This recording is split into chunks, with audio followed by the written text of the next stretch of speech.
back, everybody, to another segment of 120 Seconds. As always, I'm Stockwell, continuing the Halloween 5 artist interviews. This one is with Blaze, Ya Dead Homie. So no explanation needed, I don't think, for the majority of us. I will say one thing, and it applies to all the videos. I forgot to pack my tripod before we went to Louisville, and I brought a friend of mine with me to the show who's not a juggalo. He just wanted to come along because it was his birthday weekend, and he knows I'm into this shit. And he's seen me host shows. He usually works security for me at the shows that I host. Great dude. I just wanted to bring up. He wanted to come along. I wanted to bring him along. We celebrated his birthday weekend in Louisville. It was a lot of fun, and he was my tripod, so he held the camera for the majority of my interviews.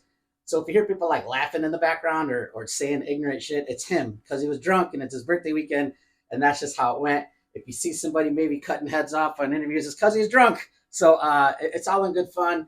And, I had told him ahead of time that, look, I take myself seriously, but I'm not trying to be anal retentive about what I do as far as these interviews or what I do as a whole. Because I still just want to keep it fun.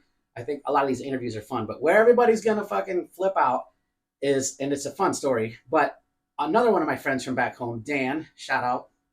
Dan, you know who you are. Lime. Dan, the Lime Jester, he sent a text to me literally while I was interviewing Blaze, and he obviously didn't know. It was just a timing thing. And he said, hey, if you talk to Blaze, remind him that today is the 20th anniversary of Colton Grundy. So while the interview is going, the text come across the screen, and my buddy looks at the screen, and he says, 20 years, Cotton Grundy. Because he's not a juggalo. He doesn't know Colton Grundy, and he's drunk and he misread it.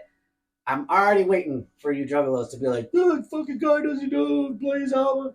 Oh, he doesn't. Literally, he doesn't. So it was a really funny moment for me. My friend Dan happened to text while my buddy Donut is recording, and all my worlds collided there. And then we got to talk about the 20th anniversary of Colton Grundy, unplanned and on the spot. It didn't last for long, but just kind of a fun little anecdote for this interview. And I talk about it during the interview. We were really crunched for time, and we were trying to make the interview work. And then Blaze is like, Stockwell, you ready? Let's just do it right now before I go on stage, which a lot of artists don't like being fucked with right before they're about to jump on stage. And he fucking did that. And, an M&E guy that was there, Jim Job, shout out to Jim Job, came up to me at one point and was like, you guys got 5 minutes. So we really had to wrap it up at the end. And then I went out, I introduced him, he came on the stage. And I don't think if you attended the show that you would have even known that we were crazy rush there at the end. Certainly not from Blaze's set. I didn't catch that. So again, I'm going long here, but this is an exciting one for me. Look, I'm a juggalo, man. Have been since I was 16, which was 1996. For those of you who care, and having real conversations with Blaze this weekend, and then being able to interview him on camera. Again, he and I have spoken many times in the past, but I never liked this weekend, first of all, and then secondly, never, in an interview format. So it's very important and very exciting for me. And I think if you're an old school juggalo or even a new school juggalo that still appreciates who Blaze is, you will appreciate this interview and the position I was in to do so. So above all else, I'm still just a fan of this shit, right? So I still like to have fun. So I went way long in the intro, but fuck it. This is Blaze, Ya Dead Homie. It's a big deal for me to have done this interview, and I appreciate his time. And one more interview coming after this. Thanks as always for checking these out. Went over 120 seconds as always. I'm Stockwell. Once again, here in Louisville at Halloween 5 Buckshot show.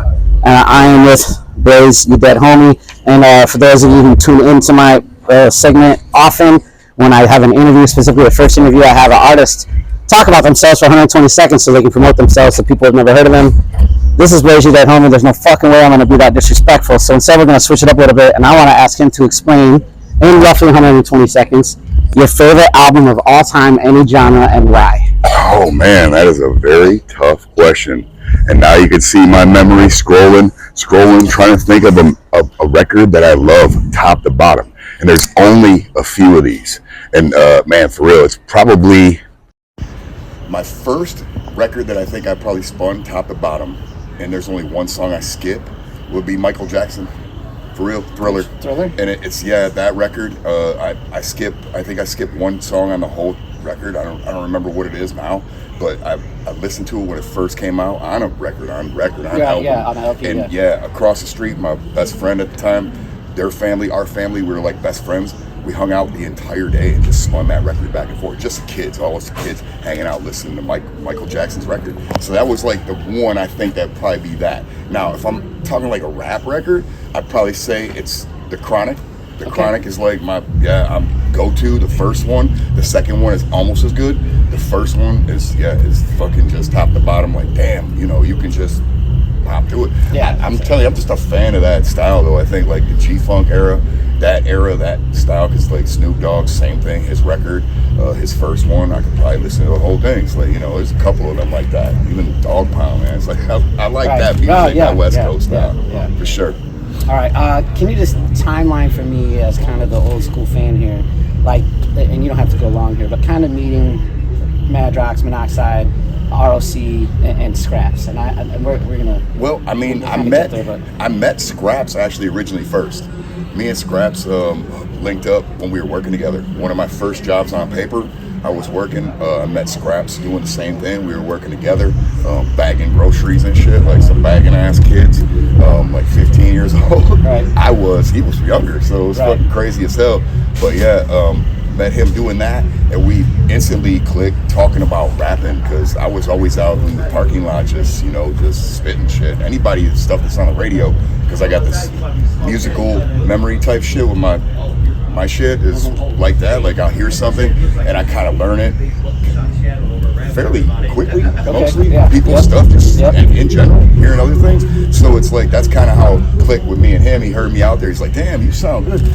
Have you ever thought about doing this? And then, we clicked like that, started going. He was like, all right. And then we went from there, and we were hanging out for a couple years, trying to get into this business, doing the stuff, doing music, very green, like the greenest, greener than grass and shit. And so we were writing posters and flyers and shit without making any music. Like, we had a group name and everything, and I had flyers and all this shit out, and delusions of grandeur, you know what I mean, without making any music. So then the minute I went to go drop flyers, I figured that's what you're supposed to do, like put flyers in there, and then, you can make music. People will be like, I want to buy that record, so they're going to come get it, So we were dropping flyers off for this various record that we didn't have started yet, and I was doing that, and I rolled up, and that's where I met Madrox and ROC. They were also promoting a record, but it was a record that was done, and it was a House of Crazy record. Right. So and they were telling me basically that they were working with their own stuff, trying to do a label thing, and mad cool. So basically, when we were leaving, we were both remote. Before they were doing this stuff with him, I think maybe I'm not sure. It's like this is like right after the Home Sweet Home record, and they were on Homebound, I believe. It was like Homebound, working in that area, and basically, so I met them around this era, whatever the fuck it is, and we were both promoting at the same place, a record store called Sound Bites. It's not there anymore. It's on 15 in Gratiot, St. Clair, Clinton Township, one of the fucking places in Michigan, because that's what you do out there. You had to go up and down and find all these record stores on your own. So that's one of the ones I went to. I went down there, I talked to them on the way out. Madrox looked like somebody that I knew from high school, so I was like, that was the reson why. So the first minute, hey, what's up? I was, in his car, like, my dude, what's going on? And he was like, yo, hey, you do this too? All right, cool. He's like, so it was crazy as hell. And ROC basically was like, I got a studio time. What are y'all doing? And that's where I told him the same shit I told y'all. Like, I'm so green, we ain't got nothing done yet. Like, we're working on getting studio time. So we were actually heading to the disc. 2 days later, we went to the disc, found out how much it cost up there. And, like I told you, me and Chuck were working these jobs. Scraps, Chuck, me and him were working these jobs together. And it was, like I said, paying minimum shit. So it was like, that was probably like $1 million to us. At the time, it was like $500,000. $500,000, something like that. Right. But in all honesty, there's reasons why it worked, the way it did, because that was just like a rapper's demo at the time too. So they would go in there, record your shit, and then record over it. So you would never get nothing but a cassette tape. Right. You could never go press them up. So it doesn't matter. I'm saying it all worked in our favor. So I walked directly out of that studio. It was like, that sounds crazy.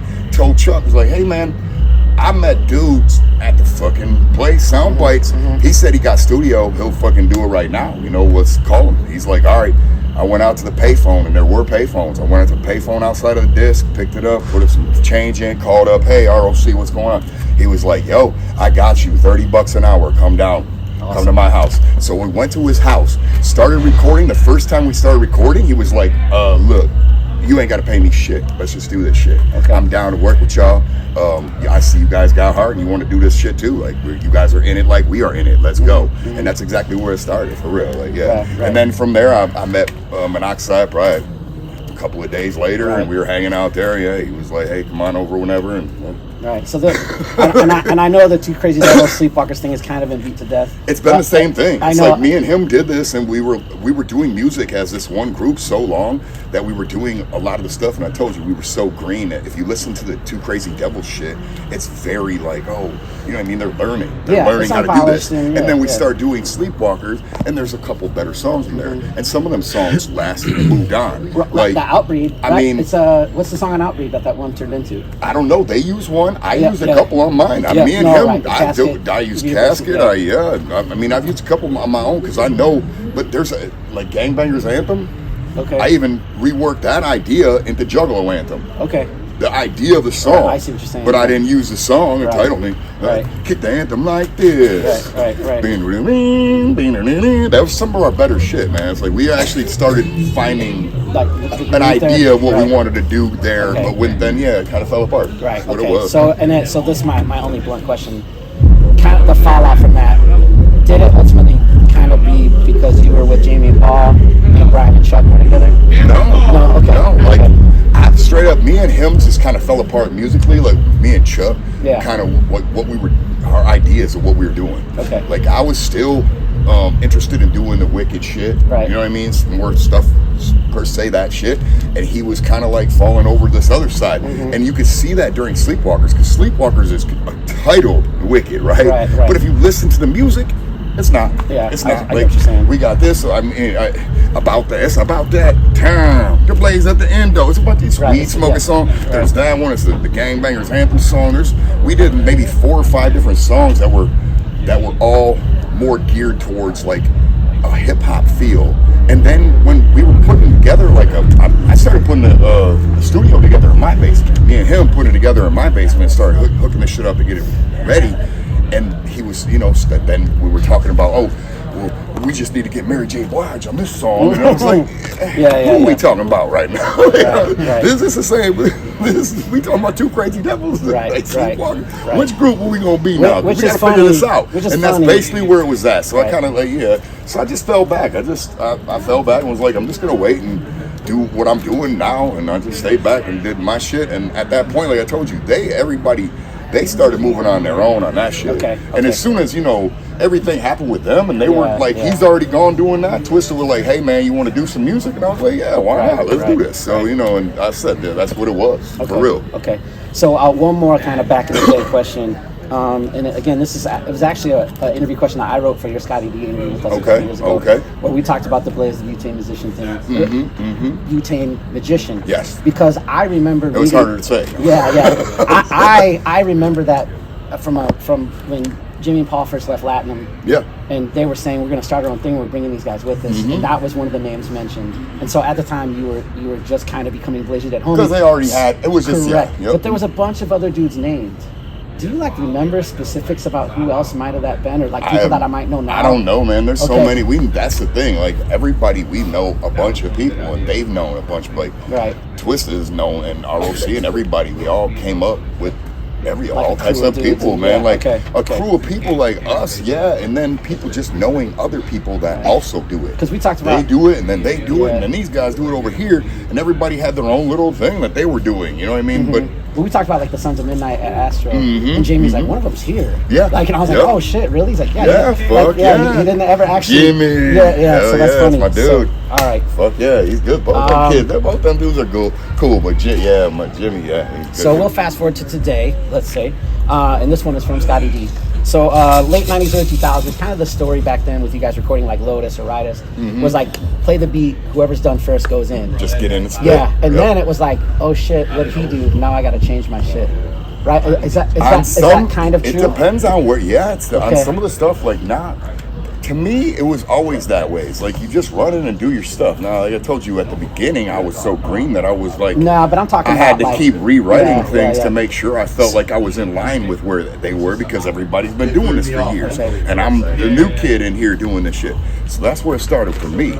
But for everybody else, like, yeah, that's. I mean, there were tracks like that later on, yes. Okay. Because we would go in there and you were doing what you're doing your record or whatever, and then everybody's already done, obviously, and then you come back the next day and somebody's still back in there doing something again, and it's the same shit, same song. We already put that track to bed though, because basically what we did, we try to do the song per day type thing where we go in there and then work on it a bunch, you know what I mean, and do all the stuff, everything to it. Like at the beginning of Lotus, it was a lot of hands-on, with everybody hands-on, and then it slowly became like everybody working producers and stuff and doing things and still doing today, it. And where it is, you're definitely, you're in Ohio now, and is it a lot more remote, and that kind of that process is different? I don't know, because I'm still in Michigan.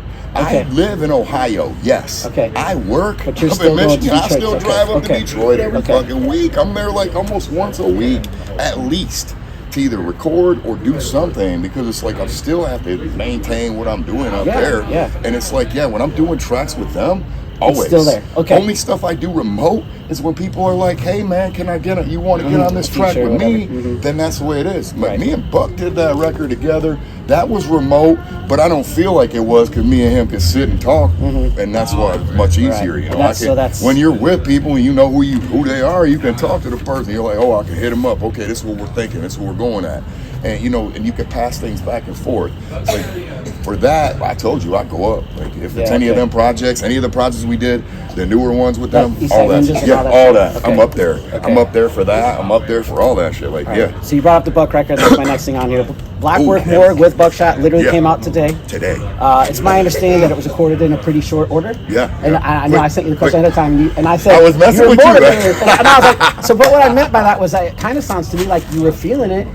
And that's kind of why you had the quick turnaround. Well, no, it's always like I said, I like to work quick. I like to get the stuff done. It's like, with me, on my own personal projects, I do take my time. I am slow. I'm a procrastinator, so that's a fucking tough thing too. But I don't do my own beats. And I'm not like the head guy talking to everybody who's getting the beats. So I'm working at that. I'm becoming that still. You know what I mean? I'm always I'm Tupac. I'm the rapper. Give me a fucking beat and I'll rap on that bitch. Throw me some. Give me a beat and a topic and I'm gonna slap you with fucking hot, 16, whatever. That's the type of shit for me. So it's easy for me when it comes to that. It's like, I ain't the guy that's gonna be, hey, I gotta sit in here and do the beat and get it all ready for you, and then I gotta go in there and rap too. It's like, my job as a rapper, this is what I do. So I'm telling you, it's just much easier for me when somebody's got it. Hey, this we're gonna go. He's got, all right, let's do this shit. So it's like, and then ideas, okay, I'm ready. And then a little promo. What can fun. People expect from that project from you? I think it's some of the dopest shit we done. I mean, come on, me and Buck together, like, come on, you ain't never heard that shit before. And we talked about doing stuff together before. We just ain't had the right, this is the one. This is that. I mean, I'm telling you, and this is only a little short thing. Like, I'm telling you, slap you with something like. All right, so we discussed, we did kind of yesterday, today, tomorrow, so it's a tomorrow part, and we talked about this earlier, you and I, but there are artists, in my opinion, that just release too much material. And I find you to be on the opposite Yes, obviously, I don't release enough. We already had this discussion earlier today, so it's going to be tough for you to rehash it. But no, for real, it's like part of it. I told you, I'm very selective of what I want people to hear and what I think they should hear from me when it's me, and I'm putting it out. And I'm very critical of my own shit too. Like you can ask people I'm with, I barely play my shit at all. I just feel like it's not really in that range of being on the radio. Maybe I shouldn't play it today. And it's like, I don't even think it's like that. It's just about, like, I told you, it's just something that I built up in me that I need to just get past and move on, you know what I mean? Because it's like right nowadays, everybody can do this. They can put their shit right on the fucking line, and here it is. Here's your song. And I'm telling you, I have music and it's ready to go. It's just sitting there, and it's been the same for me. It's just like I'm waiting put it in there. I got one beat left and it's done. You know what I mean? It's the same thing. It's been like that for like a month though. For real. Like a month for my record. I just got the stage warning call. We got like 2 minutes here. So the next album is Dead Serious. Dead Serious. Can you confirm that is the title? Because I know, was that June That's that we the way. talked about it? I'm telling you, this is what I titled the record. It's already been done, and it's like if they want to change it, they better tell me now. But, okay, expected release date? Any idea? Follow, la la la la. Expected release date? Man, I can't give one because Okay, I'm telling you until I turn in. Right. I have done this too many times. That's Okay, why I won't I know. do that All to right. you. Anything Because I'm else? the one, the king of that, telling you, oh, it's gonna come out on this, and then I don't have it because I go back and it's like it's not the time. Oh, don't do that. It's not the time for that. It's like me and ROC were in the studio working on anniversary. the craziest shit. What are you talking about? Cotton Grundy. Colton Grundy? Colton Somebody's Grundy. texting me? Yeah. Oh, okay. Today is the 20th anniversary of Colton Grundy? Is it? Shut That's the what they're fuck up, saying. really? Yeah, that's what's up. Man. You want to, I'll tell you right now. COL. That is my favorite Blaze album, Colton Grundy. Thank you, The bro. second one is Dead Vulture, which is probably a rare pick. That is. I love that one. Sounds like Stranger Things. It's fucking awesome. All right. It's a weird ass fucking record I love too, it. bro. I love it. I don't even know what I was on when I wrote that. All right, so here we are, Stocko with Fable Lovers. Blazy Dead homie. I gotta introduce him to the stage in about 2 minutes here. I'm really fucking excited about that. It's gonna be life changing. We're gonna go. Thank you. Fable Lovers for life. Yeah, I don't go there. Right. I don't fuck with them anymore. I used to like them, but I don't fuck with them.